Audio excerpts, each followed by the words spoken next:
Can I pick a bone? Can I pick a bone with you? Because I'm at war currently with Yelp. Okay. Like Yelp. I hate Yelp. I've gotten tricked by so many Albanians. He's like, we went in the woods. I beat the shit out of this Nazi. 99 bottles, yeah, we got them all. Line them all up and we'll drink till we fall. Arthur Cantina's the best liquor store. Arthur Cantina, you'll never need more. Welcome to another episode of the Arthur Ave Podcast. Thanks for having me, guys. This is our friend Theo. He'll be our guest. He owns S&T Autobody. Is that what it is? Yes. On 3rd Avenue. Yep. Right around the block. We service Bronx, Manhattan, Westchester, Long Island, whatever you need. We're here for your auto body needs. It's a stone's toss from the liquor store, literally 2 blocks away, walking distance. Even I can walk there. Which I have done once or twice. Theo was so nice to help fix out some damage on my vehicle. The company car. But you don't have to walk next time. I'll pick it up, bro. Pick up and deliver. So that's the reason I was late today. I was picking up my neighbor's car from upstate. So I got a place upstate, and he was taking a cruise, which is like I live like a few blocks from the cruise terminal on the west side over there.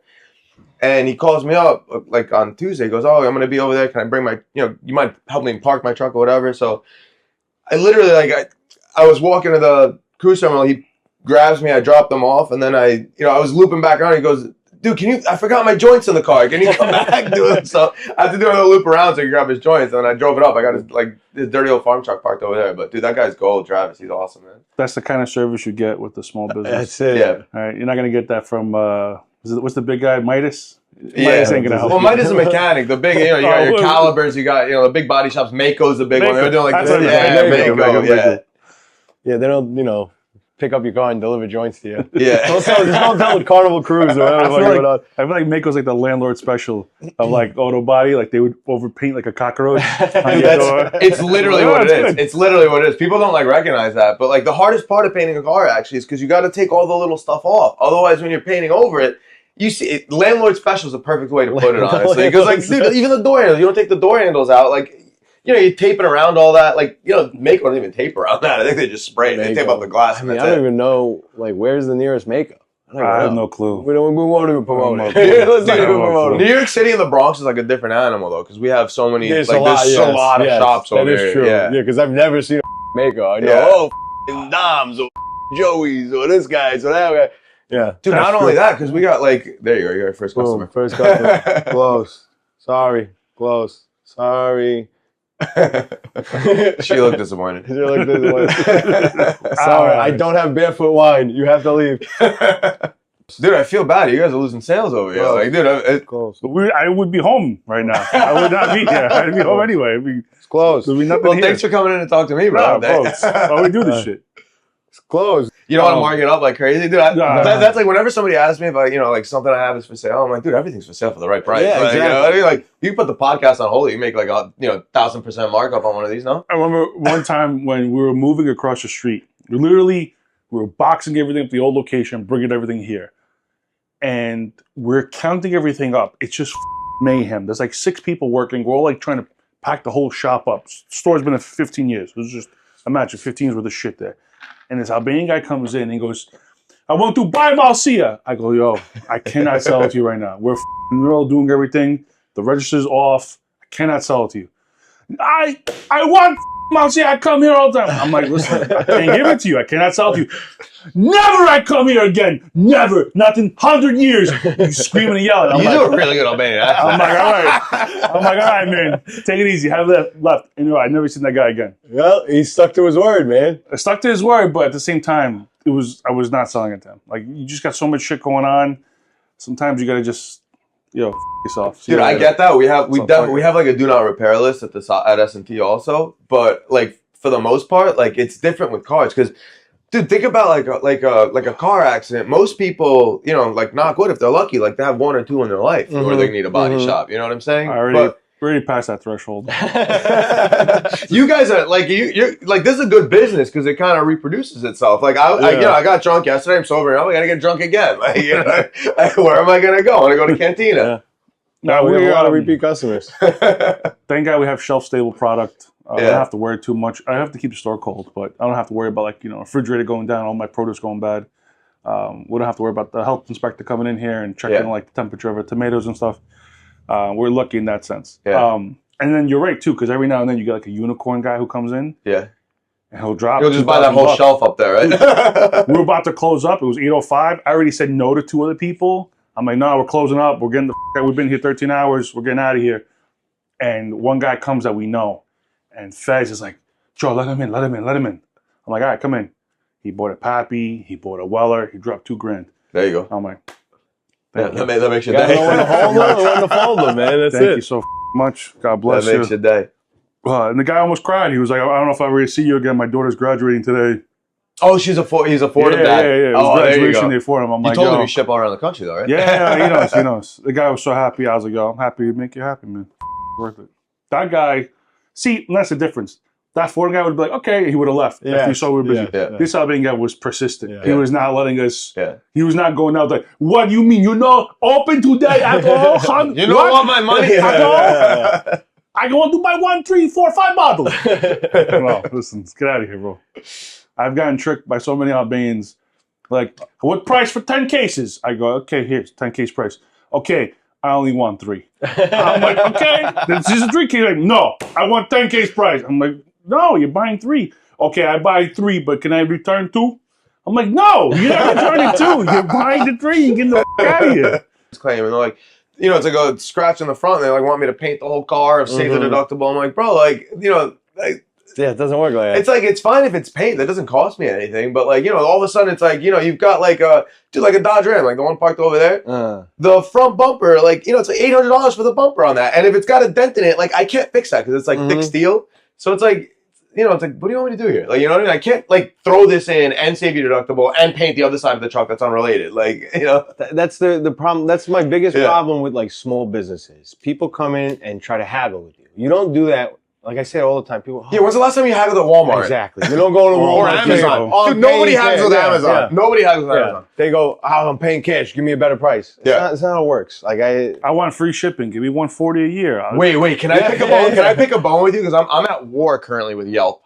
Okay. Like Yelp. I hate Yelp, but go ahead. I'm at war with Yelp because Yelp, for anybody listening that isn't unfamiliar, Yelp has recommended reviews, which is what you see and what your score is based on. But then they're going to hide anything that there's some algorithm that they use. So you don't know what they hide. But if you go to any business's Yelp page and scroll to the bottom of the reviews, there's a thing where it says see, and then it'll give the number of reviews that are not currently recommended. So,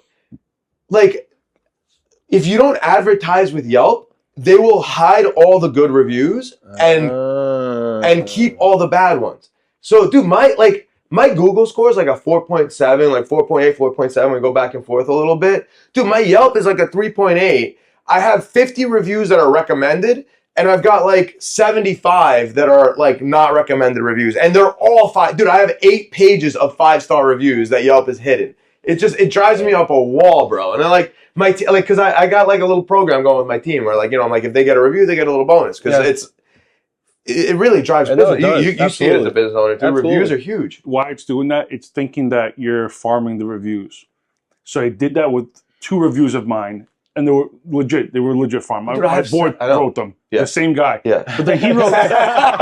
So the algorithm works, dude. Let me pick my bone. Let me pick my bone. He didn't catch the other 2 he wrote. Those slipped through. Those 5 stars, and it has his name on them. He put it through. So it's flagging them. It's thinking for some reason that those are. So I know what helps to get it through. I know what helps get it through. If the customer checks in, if they put photos, then that's whatever bullshit algorithm they got going on. But also, it's if you don't pay for advertising with Yelp, they'll advertise your competitors on your page. They hide more of their reviews. So dude, they're a bunch of scam artists, man. I gotta pay you to not show someone else's thing on my page. Meanwhile, when someone authentically goes to your page, they're looking you up in Yelp. The first thing they see after your name is someone else's Autobody. No, I know. And then they see the other thing that bothers me, they're someone else. They're farming the reviews, but it's not it's not like it's a small purchase. People are coming to me. These are five-figure insurance jobs. My team is putting the work in, and they're asking for a review. The customer's taking the time to write the review, post a photo, and then Yelp is deciding because we asked for the review that it's not a legit review. Like they're posting before and after photos. Like how is that not like legit? Like I don't get it. The shitty thing about Yelp is they have no other way to make money but to either sell your data or to get you to pay for people to view your things. Whereas Google has so many different ways of making money that they don't even give a fuck. They just do that. Dude, I don't even look at Yelp reviews anymore. Like if I'm going to a restaurant, I use Yelp to look at the map. What revived Yelp was stupid Apple. Yeah, because Apple uses Yelp to promote all their photos. So like when you search up a business on Apple Maps, it's usually powered by Yelp. And then when you go to click a read a review, it makes you want to download the Yelp app. Because I was going to say, who the hell uses Yelp? Because you have to sign up to use Yelp. That's why I don't use Yelp, because it's like, oh, I want to look at this review. You're going to look at, like you said, the 3 recommended, and then you got to make a thing. I'm like, I'm not going to make a account. Apple's what saved them. All right, so Theo, let's get into your business. How long you been around? How many generations is it? Who started it? Give us a little breakdown on it. My grandfather started it, and he had a couple goes at it before it took. So like the S&T in its current form was actually his third go around. He had a gas station. He lost one to eminent domain. You know, it was I think another one. There was like a mob thing. Like, dude, my grandfather's stories are wild. Like whenever I'm talking with him, like I record them because I want to make like a book one day. Because my grandfather, can I go on a little tangent about my grandfather? Please. So my grandfather is like an OG badass. He was born in the U.S. His father, my great grandfather, fought for the U.S. Army in World War I. Then he moved back to his island in Greece, Limnos, during the Great Depression because it was like a kind of a shit show over here. So my grandfather grew up on the island in Limnos, but was born in the U.S. American citizen. He was in Limnos when the Nazis invaded. So obviously, like Limnos, you know, as beautiful an island as it is, was not of strategic importance to the Nazis, but they felt the need to keep a few soldiers stationed there. So my grandfather was working in a machine shop, and there was like basically Nazis were kind of like teaching him how to work in the machine shop and all that. And like, dude, he's got some crazy stories. He got like, there was like one Nazi soldier that he just like was not getting along with, and he was like, you know, obviously he's got to, you know, file down, but he's like, dude, if you want to take your uniform off and go in the woods, and you know, we'll have it out like men. And like, dude, he's got this. He's like, we went in the woods, and I beat the shit out of this Nazi guy, and then we came back. The next day, he came with a black eye, and he just gave me like, you know, he was good after that. So anyway, so he's in Limnos, World War II ends. He gets drafted for the Korean War because he's a U.S. citizen. He was born here, but he was still in Limnos, and he got drafted. To fight in the U.S. Army for the Korean War. But he was still in Limnos. Yeah, still in Limnos. So they sent the, you know, they flew him, I think, to like London or whatever. He got on a boat, came to the U.S. and like, you know, did his basic training. But at that point, he was already a mechanic. Like, you know, he's good with his hands. So when he was doing the training, he like knew more than I don't know. I'm not that good at military ranks, but the people that were like basically administering the training. So like he's got one story where they had, because you know, they had like the Willys Jeeps and stuff like that. So they had to each, like there was like the final exam for one of the things. Like they had to basically disable, like the one student had to disable the Jeep and the other one had to try to like re-enable, you know, get it going again.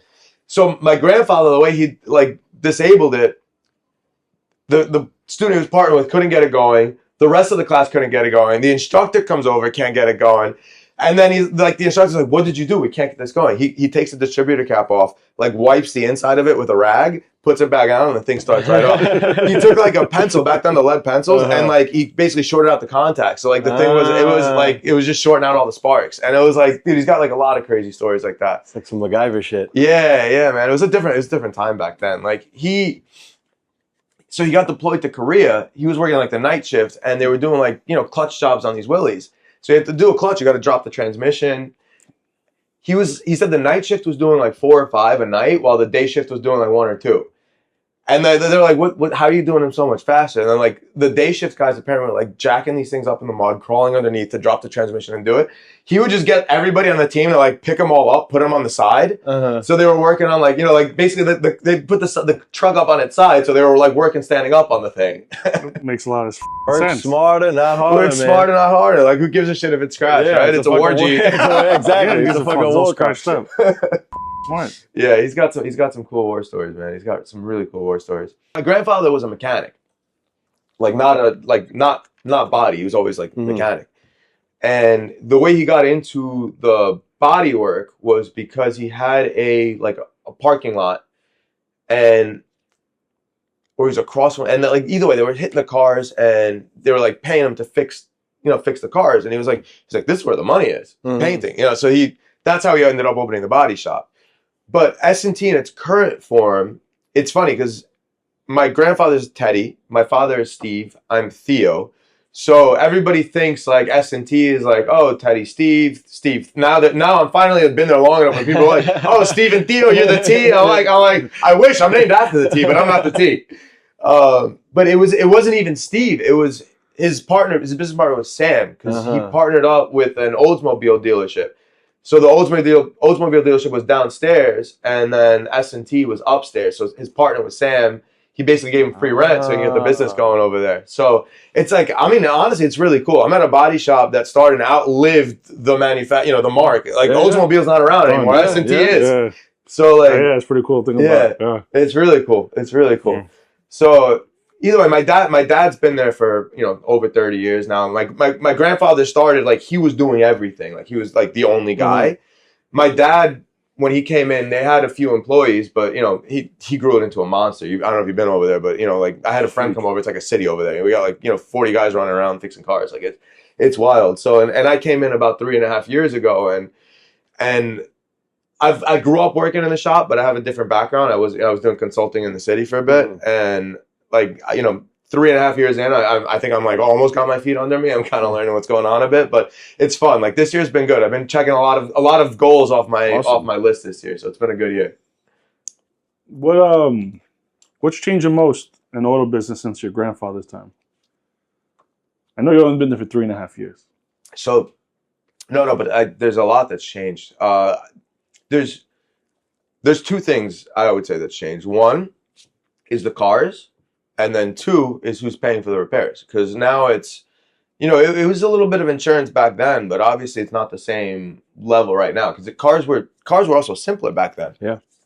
So the cars my grandfather was fixing, they were mostly steel. They were carbureted. They weren't like, they weren't anything that complex. Like, a carbureted engine, like it's a couple of wires, no computers, nothing like that. Now, like to fix a Tesla, for example, like you need to fix the body work, you still need the same skill set, although the materials are different because Tesla's, a lot of these cars now, they have like aluminum body panels. They've got like exotic materials that make them harder to work on.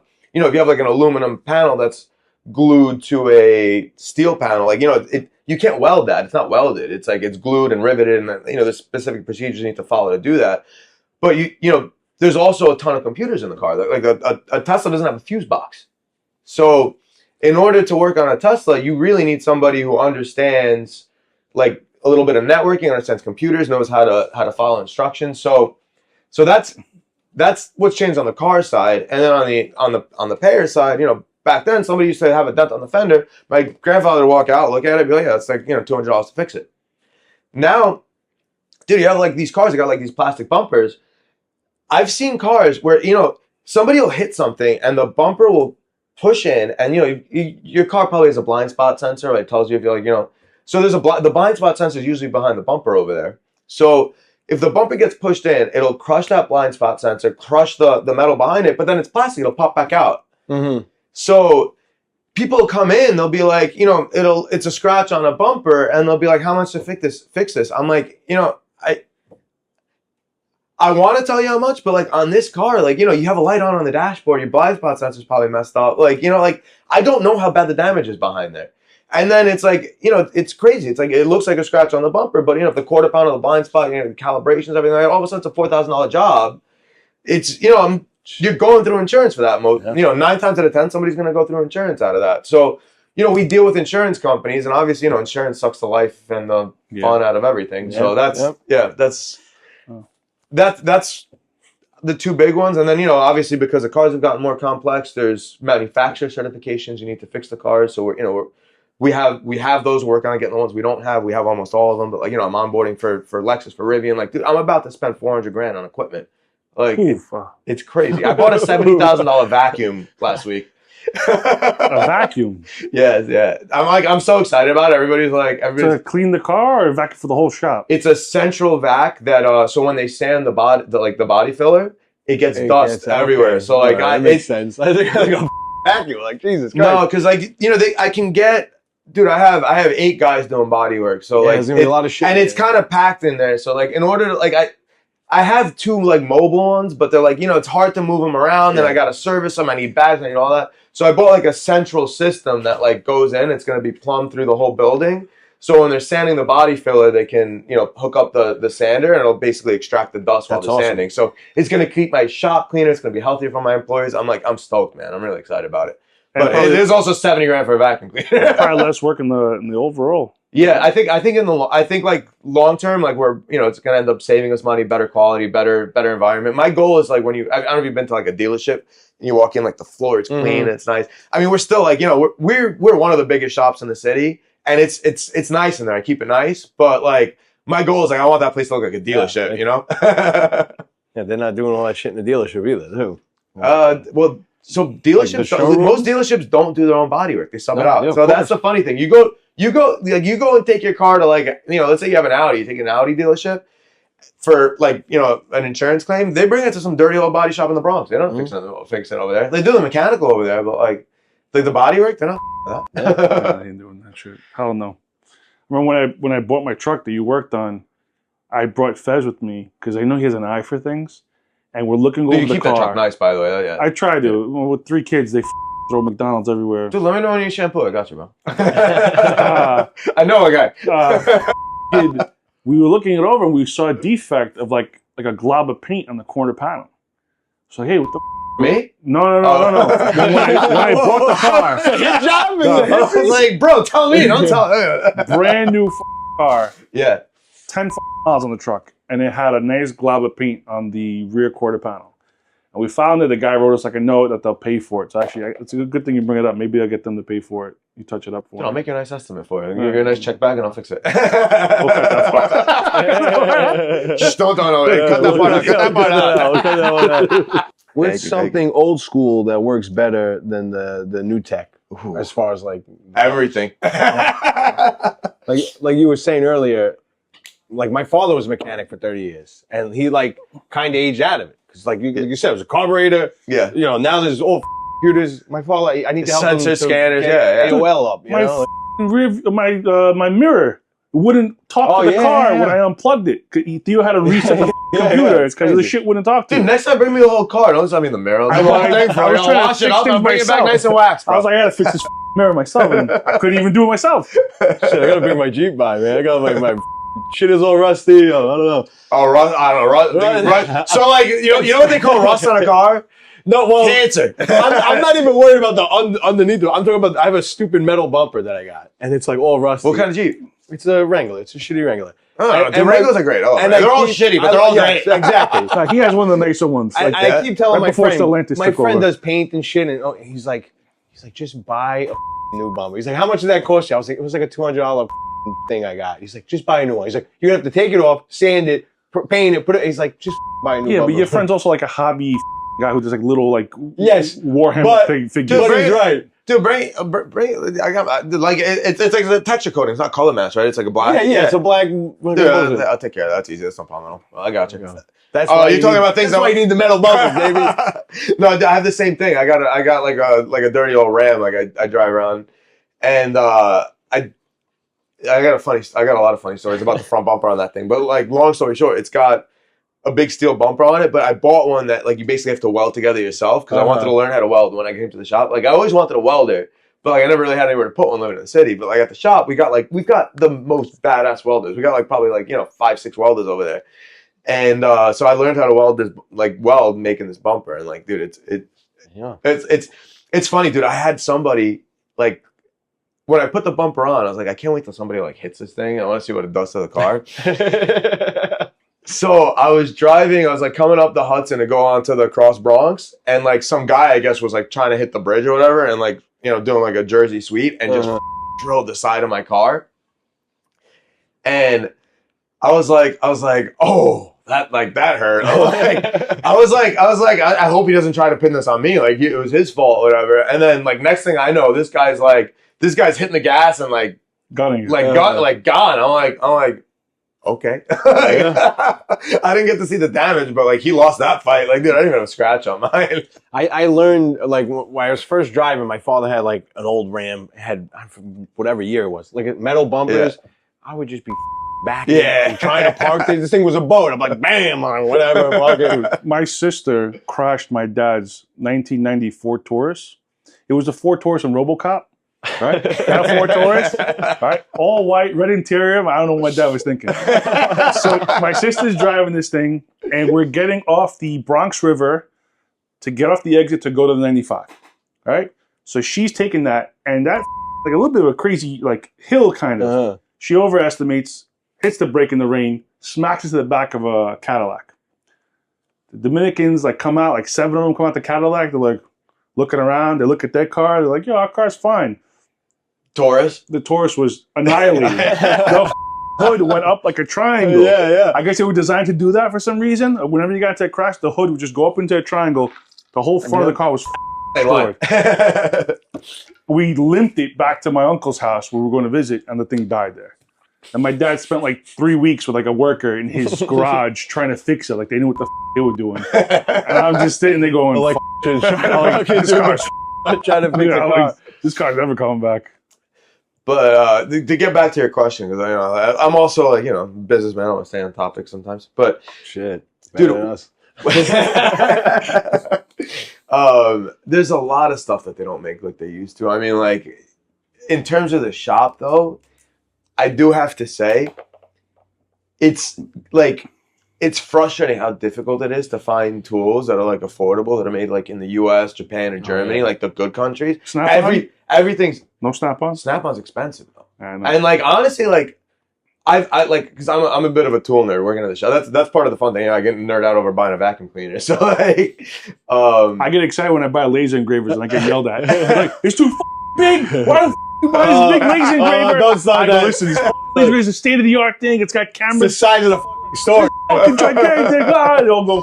You can engrave anything, not just bottles. Like, dude, we have this little one. This little one's nice. Little Chinese shit deletes half the files you put on there. It fits there. This other one, where is it? It's not here because it doesn't fit in the store. Oh, you got it? I got it. Where is it? It's at the warehouse right now. It's sitting in boxes. It's in 3 boxes that are size of this fume extractor is $2,000.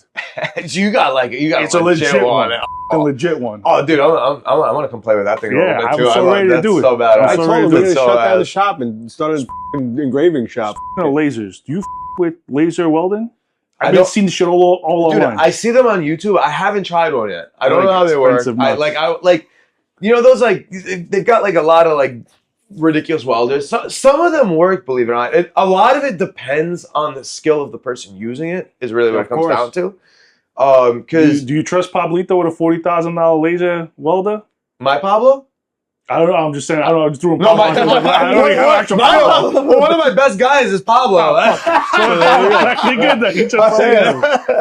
Definitely, tools are not made the way they were, and cars are they're made differently. They're safer.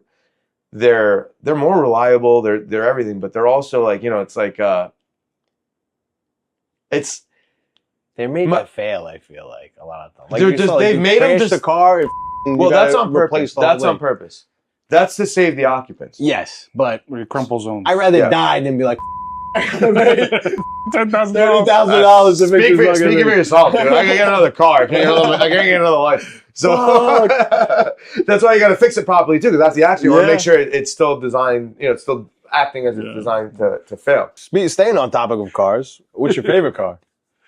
Oh, that's I love cars, man. I love cars. It's like hard to pick that one. is a very hard question. I was thinking about that question. I'm like, well, I like this car. Like this car is. I love American cars. I love old, the old school classics and stuff like that. But I do have to say, like, at this point in my life where I've settled into, like, if I were to only have 2 cars, it would be a G-Wagon and a 911. I love the G-Wagon. Yeah, because I love the G-Wagon. That's why the G-Wagon is real. Can't get a G-Wagon. G-Wagons went down in price now. Yeah, well. They took a huge... I have a 2005 G-Wagon, and, dude, like, that truck is so badass. We have a 2008 Wrangler, too, and I love the Wrangler. The Wrangler's, like, I lifted it. It's got 35s. It's But, dude, that Wrangler, like, 60 miles an hour, like... transfer case just screaming. Well, not even that. It's just, like... It's just... My G-Wagon is older. It's, like, more comfortable. It's quiet. Obviously, you can take the top off and anything like that, but you can do 120 all day in that thing. You know what I mean?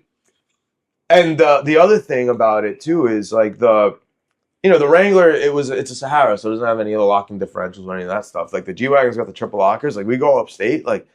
Dude, that G-Wagon's a freaking beast once you get it off the pavement. That's what I love about the G-Wagon, actually. That's probably why it's my favorite car. It can honestly, it's the one car that can honestly, I think, do everything. If you have like a family to put the kids in the back, like you got the back seat, you want to go skiing, like you're not going to get stuck in the snow, you can go off-roading. You pull up to the hottest restaurant anywhere, you're going to fit in. Yeah. Like, it's good to drive, like, they look big, but they're actually like the wheelbase is pretty small. Like, it's smaller. It's narrower than the Wrangler, believe it or not. My old one, the new ones, I think are a little wider. But they still charge you an oversized fee at the garages. I mean, I got friends at the garages, bro. I know, but I get glasses every time I go. I'm like, man, I got the small Yukon. I don't like the XL Yukon. You charge me extra huge. You're like, we pull up. He's like, they said they're going to take the car. I'm like, this car cannot fit in here. I get denied. Times they're like, we can't take it. We can't take it. All the time. But dude, I do have to say, like the Tahoe Suburbans, Yukons, Escalades, like those are badass trucks too. Like they've always been. Like they're really nice. Everyone with a pickup in South Florida lifted. Every single one. Dude, they lift the rear-wheel drives over there. I'm like, yo, why is this shit so high? And the plumber that came to the house, he's like, my truck's high. It rains, I can drive over everything. Rains? Like, because they get flooded out and everything gets and nothing works, and the trucks get flooded, cars get flooded out, and they get damaged. The alligators too. That guy just drives around. I call those a bro dozer, but dude, they love the lifted pickups, man. It's crazy. The lifted pickups better than like the dropped ones.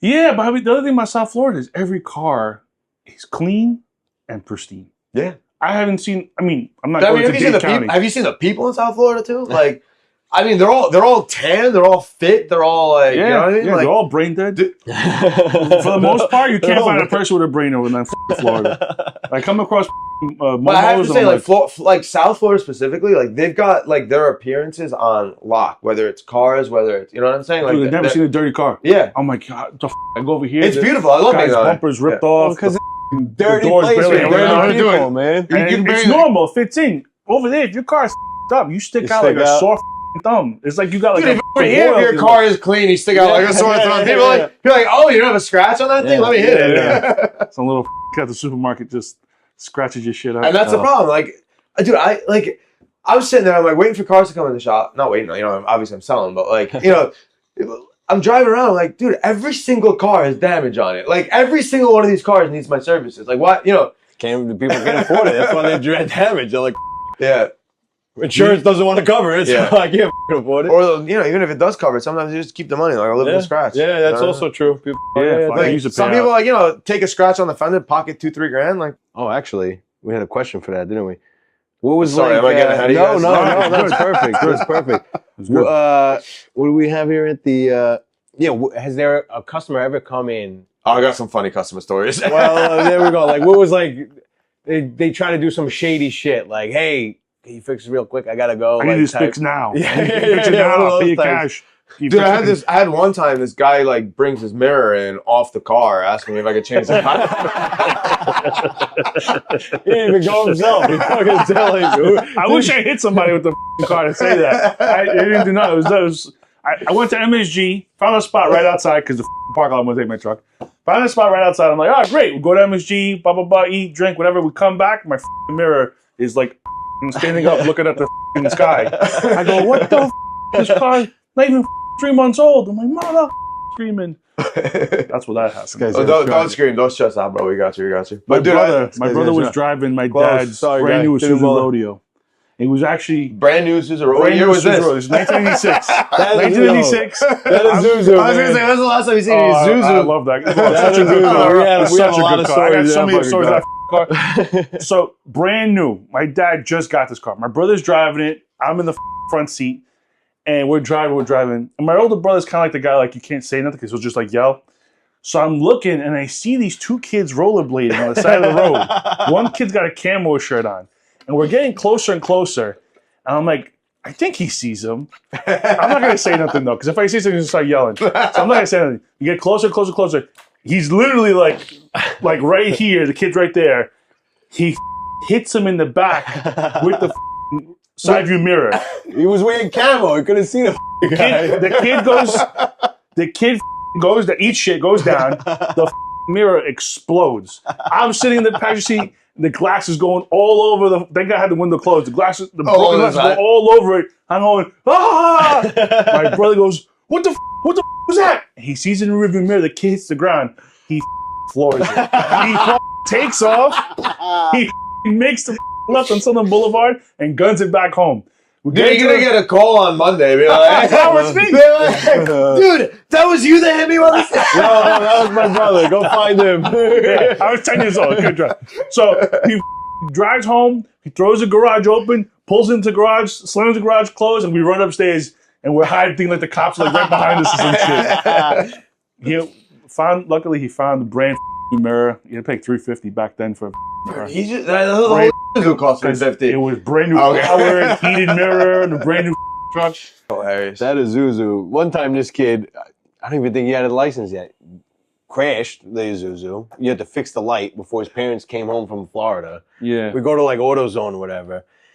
Fix the light. And he's like, we got away with it. And him being an asshole that he is, goes to drive out of the parking lot, like off the curb onto the street, but there was a guardrail in front of us. It just hits the guardrail instead. Does more damage than the light. Luckily. No, the car's a tank, bro. Yo, that is Zuzu. We had fun. I've crashed don't make a fire hydrant with that car. Yeah. Really? And made it home. That truck, bro, if I could find another one, I'd buy another one. That shit was a tank, that car. What's the craziest, the most expensive car you fix at the place? Oh, I don't like to do the crazy expensive cars. Like we're not really, we're geared for the stuff that people are driving. Like we're fixing cars that like, keep the world going. But I have done, I've done a few Ferraris. We've done, cars are just getting more expensive. So, it's like, where a few years ago, we might have not had that many 6-figure cars in the shop. Now I probably have, I have a brand new Benz. I have a couple brand new Teslas. I have like, a couple of Porsches in there, like, a few Audis, like, so I probably have a few 6-figure cars in there right now. Which, cars are getting more expensive. Any Ferrari Enzos? No Enzo. If you have an Enzo, you want to take it to a shop that like it's gonna do your Enzo. You know what I'm saying? Is it like when you buy a Ferrari, you have to do like fix 2 used Ferraris before you can get certification? How does that work? Well, I don't know about Ferrari. I'm not even trying because there's nobody's over here trying Ferraris. Yeah, exactly. It doesn't do me any good. And there's more Hondas. Yeah, exactly. 1,000 Hondas. I know 2 business owners here who got Ferraris. Yeah, John Cosenza's got. Yeah, his is beautiful. He's got 2, I think. And then Roberto's got 2. Those 2 I was thinking about. I've done Roberto's Ferrari actually. Yeah, you guys in the neighborhood. They're both the best. They're awesome. But yeah, like the really. So the certification process, it's like interesting because it's like you said, like a Honda certification benefits me more than a Ferrari certification. Right, you're gonna do a million Hondas before you do 10 Ferraris. Exactly. So, like I've done expensive cars. We've done a ton of G wagons because we're Mercedes certified. I had a GT3 RS in there not too long ago. Like, dude, but like whenever I get I'm working to get Audi certified. That's like that's my next goal. I'm saying that cautiously because, like I said, all my goals in 2025 have been like blessed. I've been like getting checked off. So I'm currently onboarding with Rivian and with Lexus. So I'm like, it costs money to get on these certifications. Also, you got to buy their equipment. I'm sending my techs to training. Like, dude, I've got like my best guy is going to be gone for like 2 months at training because he's got Mercedes training, he's got Lexus training, he's got Rivian training. Like, but that's how we get better, but I'm also losing my best guy for 2 months while he's going to come back. Well, he's going to come back a beast. He's going to come back a beast. He's going to be your best. He's going to be even better. And he's the right guy because he also he doesn't keep the knowledge to himself. He he spreads the wealth. So it's really cool. But the next certification that on my list is Audi. I would like to get Audi, which is obviously a path to Porsche also, because eventually I'd love to be a Porsche. I don't know. I know there's not a ton of Porsches here, but I also think just the way the industry is changing, I think most of these cars that people like you said earlier, they're becoming disposable. Yeah. So there's more, and we're seeing it in the industry already. Most collisions now, the car is junk after the person. I've seen some gnarly, most of the gnarly crashes don't even make it to me, because if it's an obvious total, they just go straight to the insurance auction. But I've seen some gnarly crashes where people I'm like, were you okay? And they're like, yeah, I was fine. Fine. Not even sore or nothing. Fine. And that's just a testament. That you can say what you want about modern cars, but they've really designed them. They're pretty reliable. Most cars make it past 100,000 miles nowadays. You can get into a gnarly crash and walk away from it. But the downside is, they've become a little disposable. You get into an accident, they're not really fixable. Yeah, but like you said, not a grand. You know what a headlight costs? I just 10 grand. Yeah, exactly. 10 grand for a headlight. Yeah. Those fancy BMW Xeon laser headlights. Exactly. That's why I bought the Wrangler. I always wanted the Wrangler. Yeah, but you're gonna die if you crash in that thing. No, yes, but I bought the Wrangler. Don't crash it though. I feel beat up when he drives me to work. I'm like, it's not my fault. I just drive around there. But it's a 2012, and I always wanted the Wrangler. I was looking at the Wrangler, and it was a BMW X5 or whatever the was. It was the same price. The JK, it's a 4-door or 2-door? 4-door. Oh, the 4-doors ride a little better. Yeah. Yeah, it rides good. My Jeep rides surprisingly well. I have a 2008 2-door. That thing is freaking nauseating. I was looking at the X5 and in the Jeep, it was the same price, same mileage, same year, all that. And I was like, how much is an alternator or whatever? On the Wrangler, it was $200 or whatever the was. On the BMW, it was $700. I was like, yeah, I'm gonna get the Wrangler. I was like, you know what? I'll get the Wrangler. I can afford that if something goes wrong. Well, if you probably find the manufacturer who makes that part, they probably sell it to you for $200 too. But you gotta do digging. You have to go figure all that shit out. It depends. Some of the parts on these cars are expensive. They're also hard. They just, the German cars really like their maintenance done. So that's it's basically the way it goes is you have the Japanese cars and the German cars, both incredible cars. The German cars are designed with the engineer's mentality being, this is the maintenance schedule. You should do the maintenance. You're gonna do the maintenance. So I've literally seen BMWs with 400,000 miles on them, look pristine, drive pristine, perfect. I've also seen ones with 80,000 miles that are clapped out and dying. It's all on the maintenance. Yeah. If you do the maintenance, it's gonna last. But basically, the German cars are meant to be owned by Germans. They're not meant to be owned by Americans. Yeah, people don't change their oil or nothing like exactly. that. Exactly. The Japanese cars are, the engineer's mentality is, who's going to be driving the car? How do we design a car? That's why you can have a Toyota not change the oil and it could still, you make 50,000 miles on an oil change on it. Don't do that. yeah, but you can do it. But you can. I don't recommend it. I don't recommend it, but I've seen Toyotas where people are, you got to change the oil on this. Good luck changing the 6 spark plug on the Isuzu Rodeo. That shit was impossible. I could not. I got Rodeo, do you? No, I wish. I wish. We gotta clean that thing up. Make an Arthur Avenue legend over it.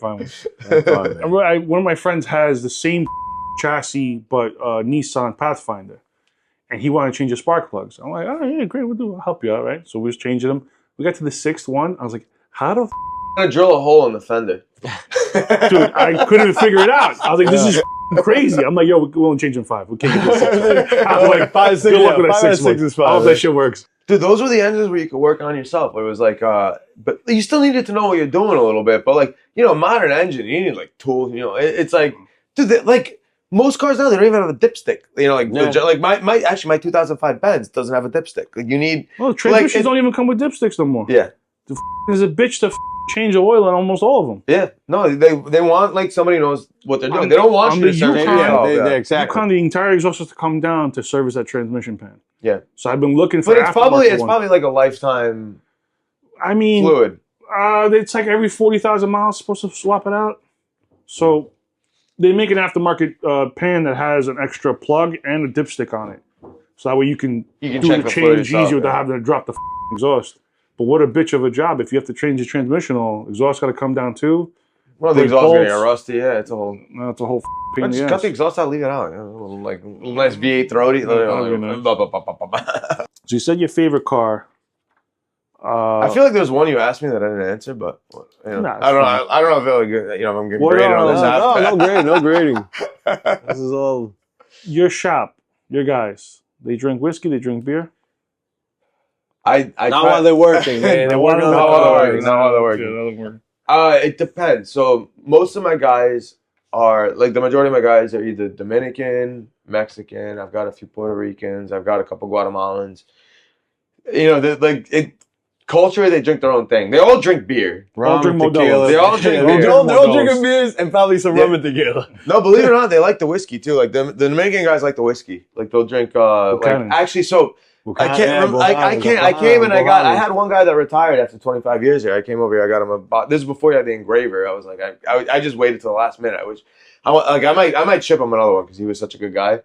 But he always drank the Johnny Black, so I gave him a bottle of Johnny Blue for his retirement. Like that's nice. Yeah, that's nice. So like they definitely like the whiskey. The Mexicans will rip the tequila. I mean anybody rips tequila, but like they also like the like some of the rums, like the Dominican rums. Like there's some nice ones, like the Leyenda, like the the Brugal Leyenda. So like we sip that sometimes. Some of them drink Hennessy, like one of my Puerto Rican guys, another guy who's Caribbean, like they love the Hennessy.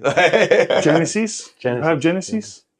The Hennessy's. They get nervous because we have like one of the Hennessy's has like I don't know a different logo, like it's like a custom. Yeah. And they're like, is that the same one? I'm like, no, it's not the same one. They walk out. The same thing with the stupid Johnny Blacks. They have like a Squid Game logo, so it looks like a green. No, like Squid Games, and they're like, this looks green. I'm like, it's black. I swear. It's the same. What's your favorite drink? I've really settled in lately to like tequila whiskey, I would say.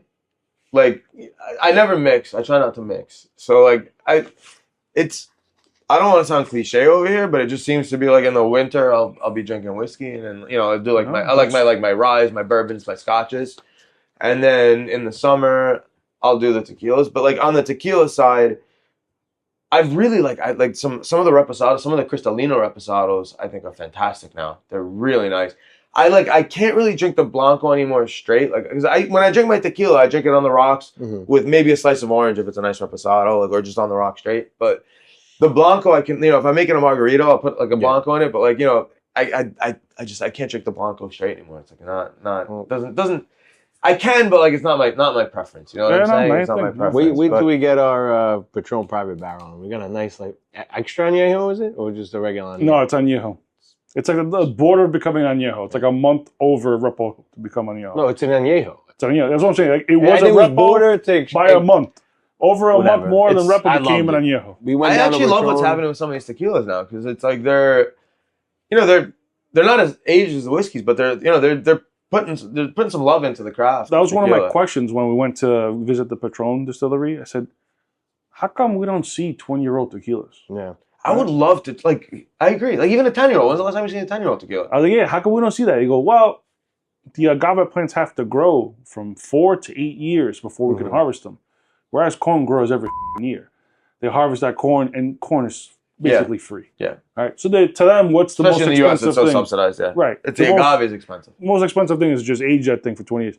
Over there in tequila, the agave is super expensive. Yeah. And then by the time they age, after 4 years, they have half a barrel left. Yeah. So you go to 20 years, God knows they're going to have a tenth, a quarter of one. And they're still smooth when they're like, you get an extra añejo, they're as smooth as some of these scotches. They also take on a lot of the wood. It's like extra añejo takes on a ton of wood, and that's 5 years. Yeah. So you imagine a 10-year-old is going to look like like you put some wood in a blender with some water. Yeah. It's going to look crazy. Well, that's why we were drinking the what is it? I must have drank 2 bottles of that Bordeaux the last day we were there, Patron. Oh, really? I drank a lot. Because it was, Oh, whatever you guys want to drink. We're like, we'll take that on. And we just... Yeah, I don't know why I didn't get wiser to it sooner, because they had a whole cocktail list. So we're going through. I'm like, try this cocktail, try this cocktail. This is in Mexico? This is in Mexico. Dude, Mexico's got some like weird tequilas too that we don't have over here. There's that a are ton like, of shit that they don't have.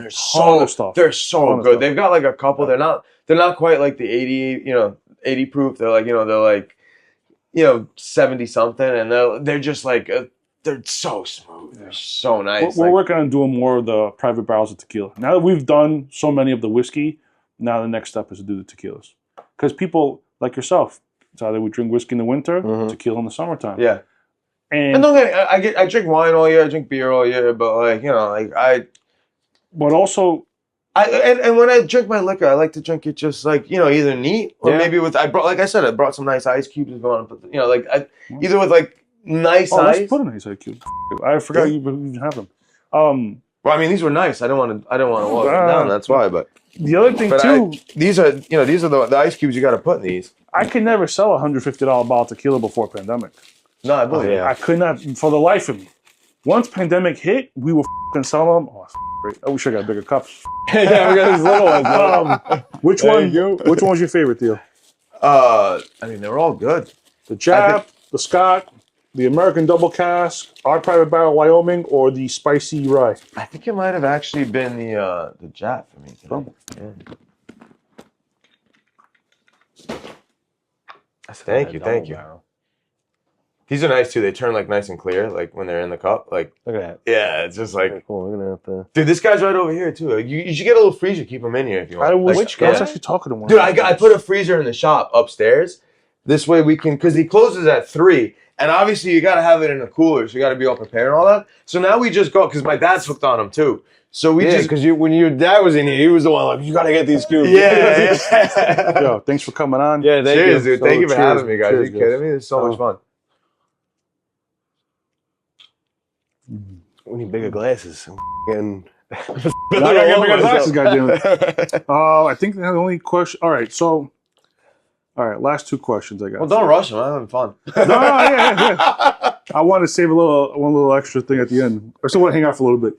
Being in the Bronx, you're based in the Bronx. Your family has been here for a long time. Yeah. You've seen some crazy stuff, I'm sure. Yes. What's yes, either or? Answer this question how you want. What's the craziest and or the nastiest experience you've had being in the Bronx? So I'm going to start with a funny one because everything kind of culminated for me on Thursday. Sorry, it was Thursday. That's pretty fresh. I want to caveat this because, we're a top shop. We're awesome. Mm-hmm. So don't bring your car to us. You're gonna get the best service. I guess this speaks for our service. But basically, there's a few customers I was dealing with. There was one that had a brake job, another one that had like a loose seat track, and then one more that had a crash on the fender. And I happen to know these 3 customers, and so I'm running around helping all of them, and I'm giving them a very, very personalized service, which we do a lot of cars. Usually, my team gives this level of service, but I'm not this involved. But for me, it was all 3 customers in the office at the same time, and I was kind of running around, and then the last one leaves.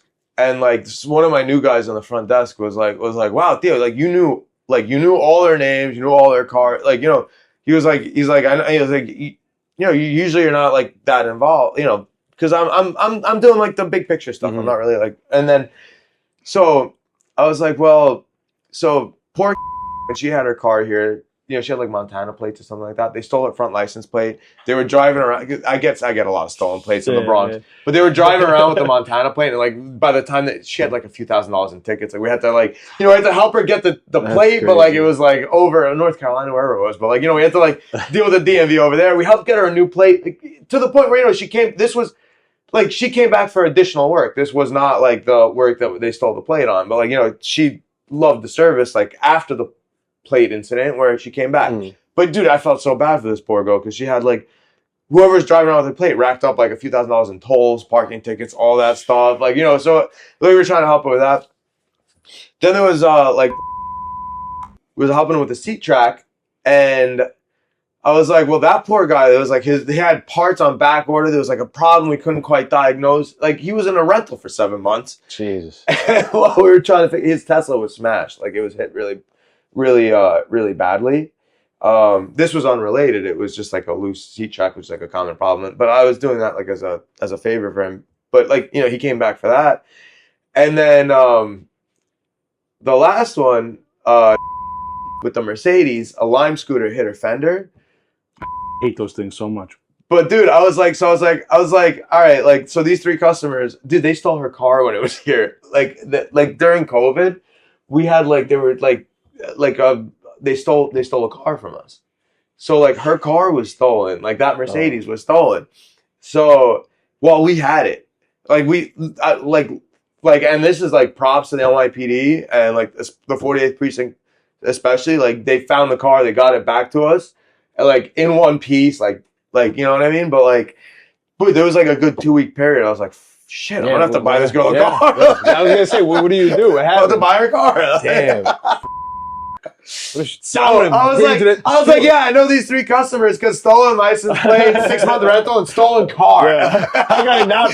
Like, and that's the Bronx for you. Yeah. Holy shit! But dude, we had a lot of crazy shit. We had one like one crackhead was just lighting cars on fire. Like, dude, it was hilarious because it is hilarious. Dude, like he was like lighting like he only lit 2 of my cars on fire, but like only 2. No, because he was lighting a lot of cars on fire like in the neighborhood. But one of the cars he lit on fire, dude, I think like my customer was like, you know, he was like connected or something, like, you know, like sort of gangster or something like that.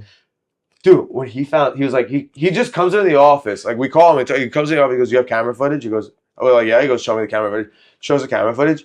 Dude, after I showed this guy the camera footage, there was not a single other fire. Like, you know what I mean? Like, no more fires. Dude, no more fires. Like, sometimes that's we need back in this goddamn Charles Bronson, man. We need that Charles Bronson guy to be like, fucking shit we need. He sees a guy at training, winks and goes, okay, you need that sometimes, bro. Yeah. You need that. That's what you need. You really do. You really do. Guys, you're going around breaking modern window. Yeah. Breaking into this store, and then they come out the next day. Kill these Charles Bronson to kill the crackheads that are stealing shit.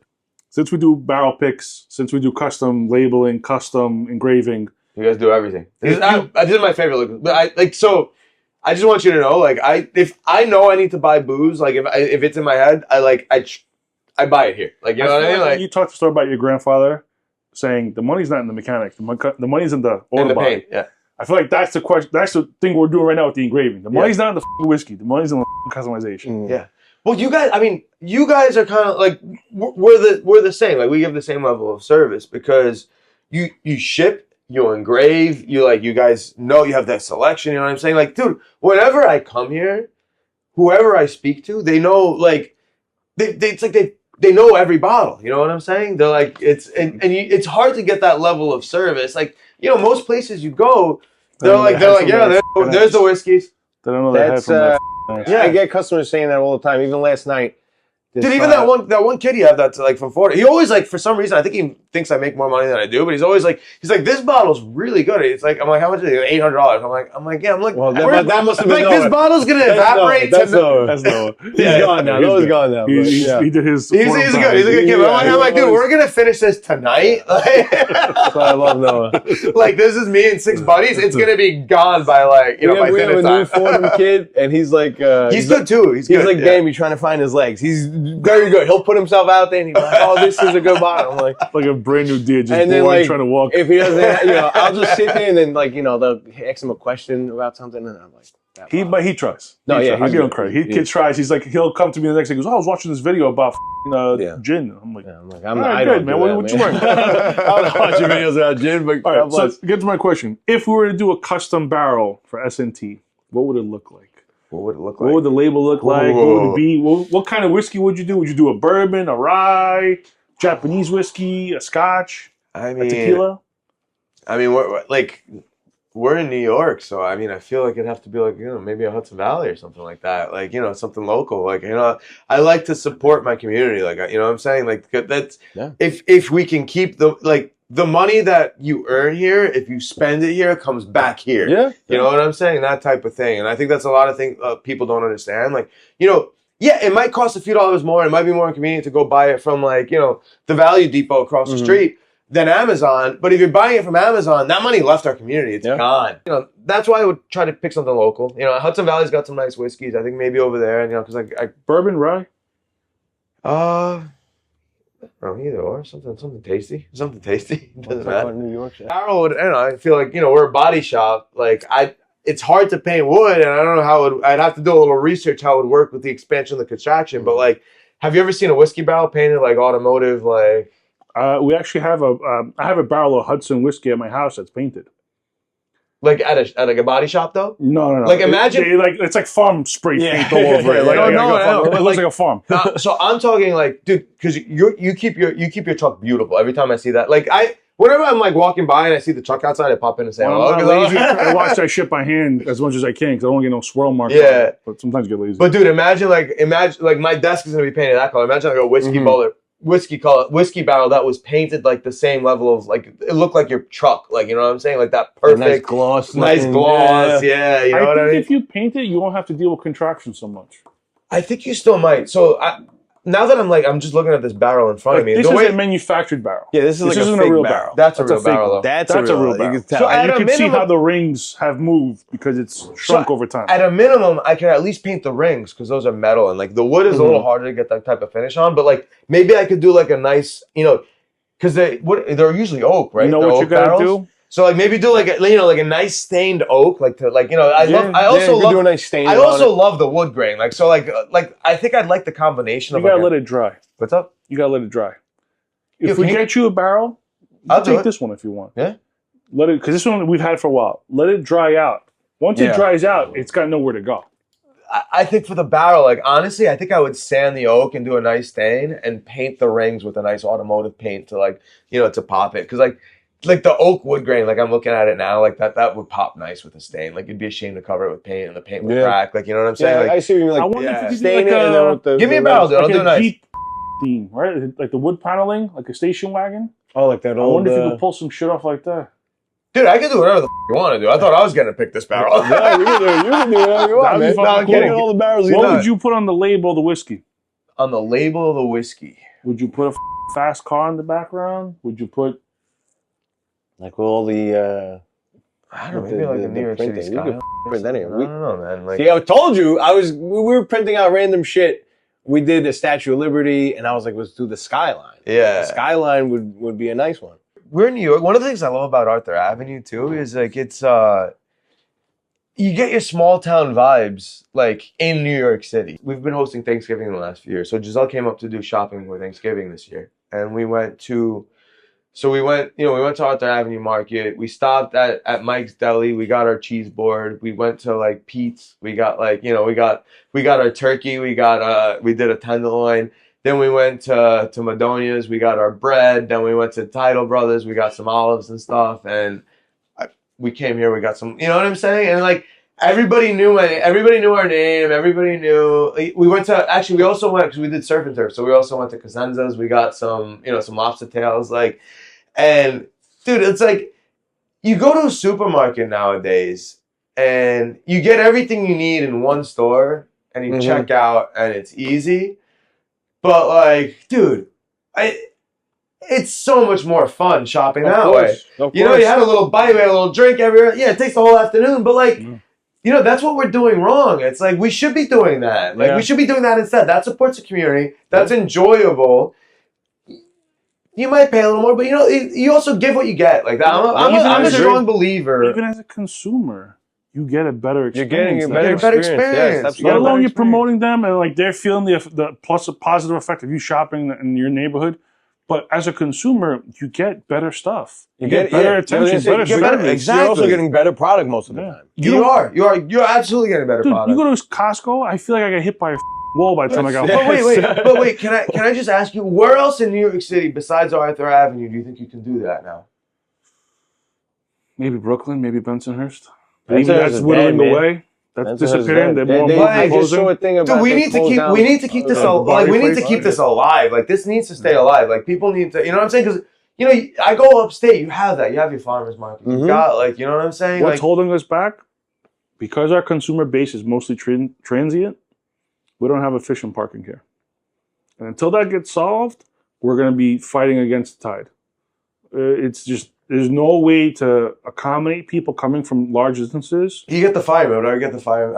I bet the firemen get half the stuff for free anyway because they're They saving lives out there. They get a discount. I see it. They get a discount with me too, man. Like you know what I'm saying? Like you know, like if there's God forbid there's a fire at my place, I want them to be like, shit, we got to save S&T. They're not wasting your time dicking around. I don't know. Blah blah blah. They like I love the firemen, man. They're the best. Like they're good. They're good. But like they can park wherever the hell they want. You know, so there's a fire truck double parked outside when I came. Yeah, there was 3 of them today. Yeah, they're just chilling. They're always here getting groceries every day. Which is another reason I love Arthur Avenue. Like where else do you get that? You know what I'm saying? I see the frustration in the lady who comes here. It's like trying to park and took an hour her to get here. She spent 20 minutes to go look for a parking spot. And then has to do a shop. Then she's got to lug all her shit back to the car, wherever the it is, because she parked 2 blocks away.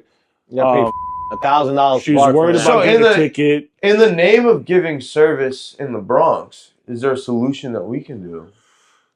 That would benefit both of us. I've been very vocal about this to the bid, and it's fallen on a lot of deaf ears. And it's a problem that we're going to really struggle with the next 20 years. Cars are getting bigger. More people are driving, yeah. Dude, we're just disconnected from the transit system. We don't have a bus. We don't have a train. There's no way you can get here Honestly, the Metro North is like, my guys make fun of me because I drive a couple days a week. I take the Metro North a couple days a week. When I take the train, they're like, boss, like you have the shop, you have a couple cars. Like, you know what are you taking the train for? And I'm like, well, you know what? Because the train, you're close to the train. You're right there.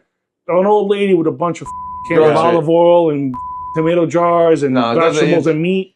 But that's not going to work with any kind of transit. I think you got to solve that problem here, but you got to increase parking. You got to. What if we buy like a bus and like have it just do loops? I was telling, well, the sense I've got a guy. Ideas like that work. I was talking with one of the dudes who bought that hole behind the municipal parking lot. I was like, yo, what are you doing with this spot? He goes, we don't know. I go, level this, make this a private parking lot. When you die, I'll make sure they build a statue of you in the neighborhood. When they try to lop it down, I'll be there to protect it and make sure it doesn't get knocked down. You'll be the hero of the neighborhood. He's like, laughing, like, maybe we'll think about it. But you need it here. I think it's a big problem. We should wrap it up. Theo, anything you want to plug? Anything you want to say last? What's your Instagram handle? S&T? It's S&T Autobody. Our Instagram. Okay. Yeah. If you're not if you're not following us, follow us. If you're good at Instagram and you want a job, call me because like I've been trying to find a good Instagram person. Like, you know, we got some good content I think that can be made, but I just don't have the time to make it. Dude, thanks for having me. This was so much fun. This was a really good time. Yeah. Summertime, we should be at the beach right now. Be here with us. It's early. I'm going to a beach after maybe. I don't know. I'm going to go say hi to Genty real quick. Beautiful. Thanks for coming on, man. Yeah, appreciate having you on, bro. Great. This is so much fun. Thanks for having me. Man. Thanks, bro. Yeah. Arthur Cantina, we're really glad you came. We won't forget your face next time, but might forget your name.